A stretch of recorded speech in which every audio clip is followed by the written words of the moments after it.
কদিন আগে যেন বোমা ফাটানি স্টুয়ার্ট ল, বিস্ফোরক এক মন্তব্য করেন টাইগারদের সাবেক এই গুরু।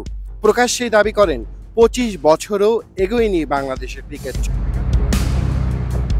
সত্যি তো কি পেয়েছে বাংলাদেশ এই সময়ে, কি আছে অর্জনের পাল্লায়? কোনো বৈশ্বিক টুর্নামেন্টের শিরোপা তো দূরে থাক, পাড়ি দিতে পারেনি শেষ চারের গণ্ডিও।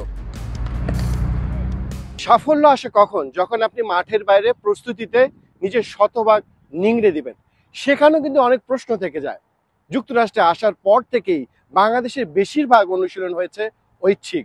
কখন বাংলাদেশ অনুশীলন করবে, কোথায় করবে, সেটাও যেন টিম ম্যানেজমেন্ট জানে না। অর্থাৎ 2019 বিশ্বকাপ থেকে যে শুরু হয়েছে মাঠের বাইরে অনুশীলনের খামখেয়ালি, সেটা যেন এক প্রকার বাংলাদেশের ক্রিকেট সংস্কৃতিতে পরিণত হয়েছে।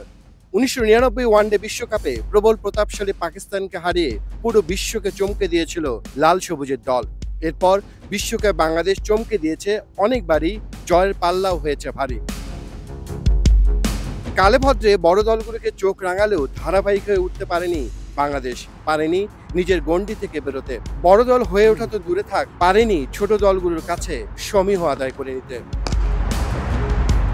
ব্র্যান্ড অফ ক্রিকেটের ফাঁপা বলে আওড়ানো বাংলাদেশ যেন ক্রিকেটটাই বুঝে উঠতে পারেনি, বুঝে সারতে পারেনি সমর্থকদের তৃষ্ণার্ত চোখের চাওয়া, সমর্থকদের কতটা আবেগ জুড়ে তাদের রাজত্ব, যদি তারা একবার বুঝতো।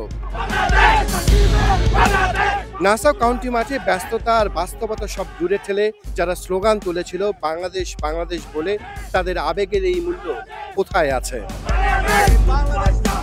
হয়তো গা গরমের এক ম্যাচ, তবে বিশ্বকাপের আগে এই প্রস্তুতি ম্যাচটা হতে পারত আত্মবিশ্বাসী হয়ে ওঠার রসদ।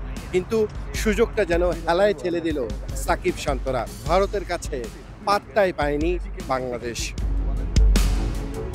যেন কোনোভাবেই কোনো কিছুতে কিছুই হচ্ছে না, আটকে পড়েছে একটা বৃত্তে, ভাঙতে পারছে না বেড়াজাল। চারদিকে শুধুই যেন এখন মরীচিকা। তাকনমিত, যমুনা স্পোর্টস, ডালাস, যুক্তরাষ্ট্র।